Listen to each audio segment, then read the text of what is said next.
ഹരിയാനയും ജമ്മു കാശ്മീരും വിധി നിർണയിച്ചു. ഇനി മഹാരാഷ്ട്രയാണ്. ഹരിയാനയിൽ നമ്മളൊരു ട്വിസ്റ്റ് കണ്ടതാണ്. മഹാരാഷ്ട്രയെക്കുറിച്ച് പല ചർച്ചകളും അന്തരീക്ഷത്തിൽ ഇങ്ങനെയുണ്ട്. നിലവിൽ അവിടെ ശിവസേന BJP സഖ്യം ഭരിക്കുന്നു. പക്ഷേ ചില റിപ്പോർട്ടുകൾ വരുന്നത് ഭരണ തുടർച്ച ഉണ്ടാകാൻ സാധ്യതയില്ല എന്നുള്ള തരത്തിൽ റിപ്പോർട്ടുകൾ വരുന്നുണ്ട്. ശരത് പവാർ വളരെ തന്ത്രശാലിയായ ഒരാളാണ്. ഇപ്പോഴത്തെ ശിവസേന ഉദ്ധവ് താക്കറെയുടെ നേതൃത്വത്തിൽ ഭരണം തിരിച്ചു പിടിക്കും എന്നൊക്കെ പറയുന്നുണ്ട്. പക്ഷേ തെരഞ്ഞെടുപ്പിലേക്ക് വരുമ്പോൾ, തെരഞ്ഞെടുപ്പിന് അധിക നാളുകളില്ല, ഹരിയാനയുടെ വിധി നിർണയം പോലെ തന്നെ ആവുമോ മഹാരാഷ്ട്രയിൽ സംഭവിക്കുക? അതിനാണ് സാധ്യത കൂടുതൽ. നമ്മളിപ്പോൾ കഴിഞ്ഞ ലോക്സഭാ ഇലക്ഷന് BJPക്ക് പ്രതീക്ഷിച്ച സീറ്റുകൾ കിട്ടാതെ പോയ സ്ഥലമാണ് മഹാരാഷ്ട്ര. അതിൻ്റെ പ്രധാനപ്പെട്ട കാരണം എന്ന് വെച്ചാൽ നമ്മൾ പലപ്പോഴും പറഞ്ഞ പോലെ RSS വേണ്ട വിധത്തിൽ സഹകരിക്കാത്തത് കൊണ്ടാണ്. അപ്പോൾ ഇത്തവണ നമ്മളിപ്പോൾ ഹരിയാന റിസൾട്ടൊക്കെ കാണുമ്പോൾ നമ്മൾ മനസ്സിലാക്കുന്നത് അങ്ങനെ അല്ല എന്നുള്ളത്. അതെല്ലാം മോഡിക്ക് തന്തയ്ക്കൊന്നും പഴയ അഹങ്കാരപ്പല്ല. പണ്ട് RSS ഒരു സൈഡ് വിങ്ങാവുകയും ഇവരങ്ങ് നിറഞ്ഞ് കളിക്കുകയും ചെയ്യുന്നു. ഇപ്പം അത് മാറിയിട്ടുണ്ട്.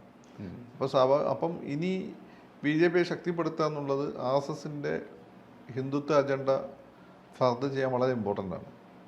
അപ്പോൾ അതുകൊണ്ട് അങ്ങനെ ഒരു ഗെയിം പ്ലാൻ അവിടെ ഉണ്ടാകാൻ സാധ്യതയില്ല. അപ്പം കഴിഞ്ഞ തവണ തന്നെ ചെറിയ മാർജിനല്ല നഷ്ടപ്പെട്ടത്.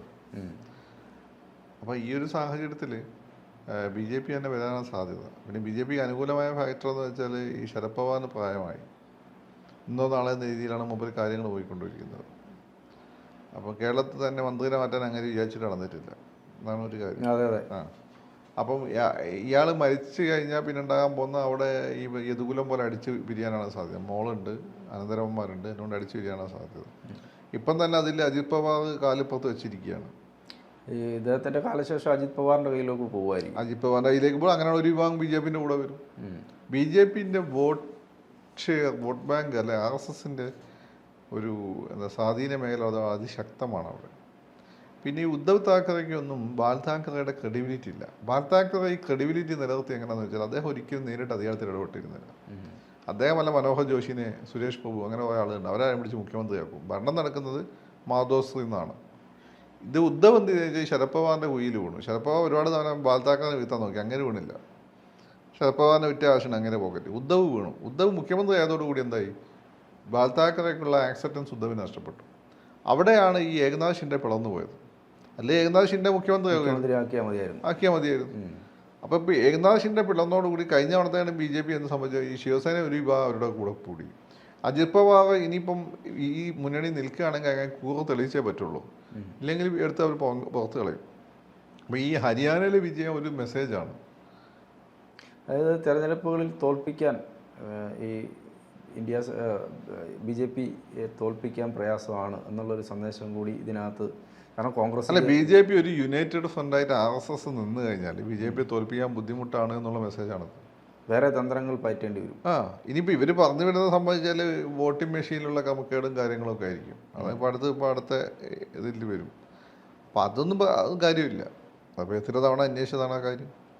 പക്ഷെ ആളുകൾ സംശയമായിരുന്നു. ഇപ്പം സീതയെ രാമൻ ശ്രീലങ്കയിൽ അഗ്നിശുദ്ധി വരുത്തി തിരിച്ചു കൊണ്ടുവന്നിട്ട് കണ്ട അലവലാദികൾ പറഞ്ഞിട്ടില്ലേ? അത് രാമൻ സീതേനെ കട്ടിൽ ഉപേക്ഷിച്ചു. അങ്ങനെ RSSകാർ 24 മണിക്കൂർ ഓരോ ആളുകൾ ഓരോന്ന് പറയുന്നതിനനുസരിച്ച് അതൊക്കെ സീതേനെ ഉപേക്ഷിക്കണമെന്ന് RSS രാമന്മാരെ കിട്ടിയത്. അതുപോലെയാണ്. ഇപ്പോൾ നാട്ടുകാരങ്ങനെ എത്ര നിങ്ങൾ വന്നാലും സംശയം വന്നു. ജയൻ സിംഗപ്പൂരിൽ ജീവിക്കുന്നു, എന്നാൽ പിന്നെ ഇങ്ങനത്തെ സിംഗപ്പൂരിൽ പോയി ജീവിക്കുന്ന ഇവിടെ നിന്ന് ജീവിച്ചോട്ട് അങ്ങനെ പറയുന്ന ആളുകൾ എന്ത് ചെയ്യാൻ പറ്റും? ഇതെവിടെയും കൊള്ളണ്ടേ ഈ സാധനം? എവിടെയെങ്കിലും കൊള്ളണ്ടേ? ഇപ്പോൾ ഒരു അന്വേഷണം വെച്ച് അതിനെ അംഗീകരിക്കുന്നുള്ളൂ, അല്ലെങ്കിൽ എന്താ കൗണ്ടറായിട്ട് എവിഡൻസ് വരട്ടെ. ഇടയ്ക്ക് എലോൺ മസ്കോ മറ്റോ പറഞ്ഞിട്ടുണ്ട് അങ്ങനെ ഹാക്ക് ചെയ്യുന്നത്, അവൻ അങ്ങനെ ഹാക്ക് ചെയ്ത് കാണിച്ചു തരട്ടെ. നിങ്ങൾക്ക് അതൊക്കെ എന്ന് വെച്ചാൽ രാജ്യത്തെ ശിഥിലമാക്കാൻ, ജനാധിപത്യവും ജുഡീഷ്യലും തകർന്നു കഴിഞ്ഞാൽ രാജ്യത്തെ ശിഥിലമാക്കാൻ വളരെ എളുപ്പമാണ്. അപ്പോൾ അതിൻ്റെ ഭാഗമായിട്ടാണ് ഇത്തരം സാധനങ്ങൾ വരുന്നത്. അപ്പം ഇപ്പോൾ അവർ കംഫർട്ടബിളാണ്. BJPയുടെ വോട്ട് ഷെയർ കംഫർട്ടബിളാണ്. ശിവസേനയുടെ വോട്ട് ബാങ്കിൽ BJP കയറിയിട്ടുണ്ട്. ഏകനാഥ് ഷിൻഡെക്ക് ഇനി മുഖ്യമന്ത്രി ആവണമെന്നുണ്ട്. അയാൾ ഏറ്റവും വലിയ ആഗ്രഹം സാധിച്ചു കൊടുത്തു. വേണമെങ്കിൽ BJPക്ക് ആകാമായിരുന്നു, അവരായിട്ടില്ലല്ലോ. പിന്നെ ഈ പറയുന്ന NCPയിൽ പിളർപ്പ്, പിന്നെ കോൺഗ്രസും NCPയും തമ്മിലും ഈ 3 കക്ഷികൾ തമ്മിൽ ഇനി സീറ്റുകൾ വിഭജിക്കണം. അപ്പോൾ കോൺഗ്രസ് ഒരു തേർഡ് പ്ലെയറായി മാറും. അപ്പോൾ കോൺഗ്രസ്സുകാർ സ്വാഭാവികമായിട്ട് പാലം വലിക്കും പല സ്ഥലത്തും. അല്ലേ തന്നെ പാലം വലിച്ചുകൊണ്ടിരിക്കുന്ന അവിടെ ഇനി കൂടുതൽ പാലം വലിക്കാനും കോൺഗ്രസ് സീറ്റുകൾ കുറയും, ഒരുപാട് കുറയും. അപ്പോൾ ഇതൊക്കെ BJPക്ക് അനുകൂലമായ സാഹചര്യമാണ് അവിടെ. ഒരുപക്ഷെ ഹരിയാന തോറ്റിരുന്നെങ്കിൽ ബി ജെ പിയിൽ ഇപ്പോഴും കൺഫ്യൂഷൻ ഉണ്ടെന്ന് ഫീൽ അപ്പുറത്തുണ്ടാവുമായിരുന്നു. അപ്പം ഇങ്ങനെ ആടി കളിക്കുന്ന വോട്ടുകളൊക്കെ ചിലപ്പം ഈ ഇന്ത്യ സഖ്യത്തിൻ്റെ കൂടെ കൊണ്ടുപോകാൻ പറ്റുമായിരുന്നു. ഇപ്പം അതില്ല. പിന്നെ നമ്മൾ ഈ പറയുന്ന ഈ സോഷ്യൽ ഇൻഡൈസസിൽ വന്നിട്ടുള്ള മാറ്റം അതിപ്പം പല രീതിയിൽ പലരും വ്യാഖ്യാനിക്കും. പക്ഷെ നമ്മൾ നോക്കൂ, ഇൻഡിപെൻഡൻ്റ് ആയി നോക്കുന്ന സമയത്ത് പൊതുവേ ഇന്ത്യക്ക് ഒരു ഉണർവ് കാണുന്നില്ലേ? പൊതുവേ രാജ്യത്തൊരു ഉണർവ് കാണുന്നില്ല. നിങ്ങൾ കണക്കുകൾ ദ്രുവാടിയൊക്കെ പലതും പറയണ്ട അവിടുന്ന് എടുത്ത്. പൊതുവേ എനിക്ക് തോന്നിയിട്ടുള്ള ഒരു ഉണർവുണ്ട്. ആ ഉണർവിന് ലഭിക്കുന്ന വോട്ടാണ് ബി ജെ പി. അല്ലെങ്കിൽ ബി ജെ പി കഴിഞ്ഞ തവണ അധികാരം നഷ്ടപ്പെടുന്നുണ്ടല്ലോ. ഇപ്പോഴും കംഫർട്ടബിൾ മൈനോറിറ്റി ആയിട്ട് നിൽക്കുന്നുണ്ടല്ലോ അവർ ഗവൺമെൻറ്. അപ്പോൾ അത് ജനങ്ങളുടെ ഒരു വിശ്വാസമാണ്. ഇനി അങ്ങനെയല്ല ഈ ഇലക്ഷൻ മൊത്തം ഹാക്ക് ചെയ്തതാണ് നിങ്ങൾ ദ്രുവാടി പറയുന്നതെങ്കിൽ, അപ്പോൾ കോൺഗ്രസിന് കിട്ടിയ സീറ്റോ ഹാക്ക് ചെയ്തിട്ട് കിട്ടിയതാണ്. അതപ്പം മിണ്ടാത്തത്. ലോക്സഭാ ഇലക്ഷൻ കഴിഞ്ഞ ശേഷം പിന്നെ ഹാക്കിങ്ങിൻ്റെ കാര്യം പറഞ്ഞില്ലല്ലോ. ഹാക്കിങ് ഇല്ലേ? അപ്പോൾ ഇത് ബി ജെ പി കംഫർട്ടബിളായി ജയിക്കാനാണ് സാധ്യത. ഇനി പക്ഷേ സമയമുണ്ട്. രാഷ്ട്രീയത്തിൽ അങ്ങോട്ട് പലതും ചില അവസാന ഘട്ടത്തിൽ വരുന്ന ഇഷ്യൂസ് ഞാൻ പറഞ്ഞത് പെട്ടെന്ന് ഉള്ളിൽ വരുന്ന ടിസ്റ്റ് നമ്മൾ ചിലപ്പോൾ കാണില്ല. റിസൾട്ട് വന്നതിന് ശേഷം കാണുള്ളൂ. അങ്ങനെയുള്ള ടിസ്റ്റാണ് കഴിഞ്ഞ ലോക്സഭാ ഇലക്ഷൻ ഉണ്ടായത്. നമ്മൾ ഈ ടിസ്റ്റുകളൊന്നും കണ്ടിട്ടില്ല. നമ്മൾ എത്ര പ്ലാനിങ് നടത്തി വിജയത്തിലേക്ക് കയറിയാലും ഈ ആ സമയമാകുമ്പോൾ ഉണ്ടാകുന്ന സംഭവങ്ങളെ എങ്ങനെ നമ്മൾ ഹാൻഡിൽ ചെയ്യുന്നു എന്നുള്ളതിനനുസരിച്ച്. അല്ലെ പിന്നെ കോവിഡ് കാലം പോലെ കാര്യമാണ്. അങ്ങനെ അന്ന് അധികം രാഷ്ട്രീയമായിട്ടുള്ള ഈ കുതികാല് വെട്ടിനും പിന്നെ അടിപ്പണിക്കൊന്നും സമയം കിട്ടില്ല, സമയവും സൗകര്യവും കിട്ടില്ല. ഇന്റലിജൻസ് ഒക്കെ വളരെ സ്ട്രോങ് ആയിരുന്നു. അന്ന് ഭരിക്കുന്ന ഗവൺമെന്റുകൾ എപ്പോഴും അപ്രധാനം ഉണ്ടാവും. കോവിഡ് സമയത്ത് നിങ്ങൾ ഇലക്ഷൻ നോക്കിയാൽ ഒരുവിധം എല്ലാ ഭരിക്കുന്ന ആളുകളും അധികാരം നിലനിർത്തിയിട്ടുണ്ട് ആ സമയത്ത്. അത് പോലീസിങ്ങിന് വളരെ ശക്തമായിട്ടുള്ള സമയമാണ്. ഈ അടിക്കളികൾ വലിയ രീതിയിൽ നടക്കില്ല. ഇനി അടിക്കളികൾ കളിക്കാൻ വേണ്ടി മാസ്ക് മാറ്റി ജനം എതിരാവും. പല സ്ഥലത്തും സംഭവിച്ചിരുന്നു. കോൺഗ്രസ്സുകാരൊക്കെ പലതും കഴിഞ്ഞ കിടത്ത് തന്നെ നിങ്ങളെടുത്ത് നോക്കൂ. CPM അരി വിതരണം ചെയ്തതിന് കോൺഗ്രസ്സുകാർ എന്താ പറഞ്ഞു? DYFI ചോറ് വിതരണം ചെയ്തേ പറ്റി.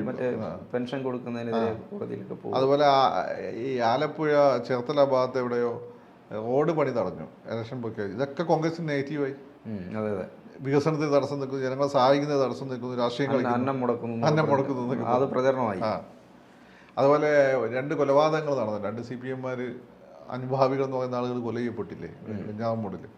അതിൻ്റെ മൊത്തം 360 ഡിഗ്രി പിക്ചർ പുറത്ത് വന്നിട്ടില്ല. എന്തിനു കൊന്നു കോൺഗ്രസ് എന്നൊക്കെ പറഞ്ഞിട്ടുള്ള വികാരം അവരങ്ങോട്ട് ഇളക്കി വിട്ടു. അപ്പോൾ കോൺഗ്രസ് CPM ഒരുപോലെ എന്നുള്ള ഫീല് വന്നു. സത്യത്തിൽ അതൊരു ഗുണ്ടാ ഫൈറ്റ് ആയിരുന്നു. അപ്പോൾ അതിൻ്റെ മൊത്തം ക്ലിയർ പിക്ചർ അന്ന് പുറത്തു വന്നില്ല.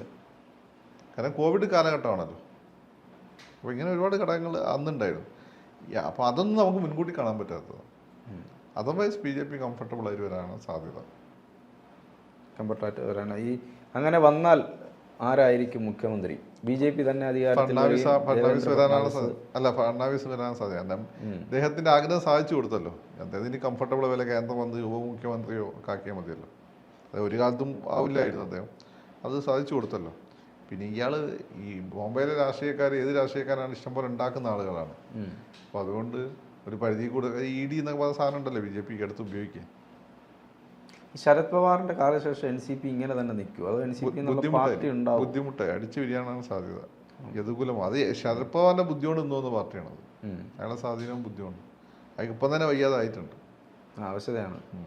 കഴിഞ്ഞാണ് മഹാരാഷ്ട്രയിൽ ലോക്സഭാ NDA സഖ്യത്തിന് സീറ്റ് കുറഞ്ഞതിന് പിന്നിൽ അങ്ങനെയുടെ സ്വാധീനമൊന്നുമല്ല, അത് RSSന്റെ കളിയായിരുന്നു. ശരി.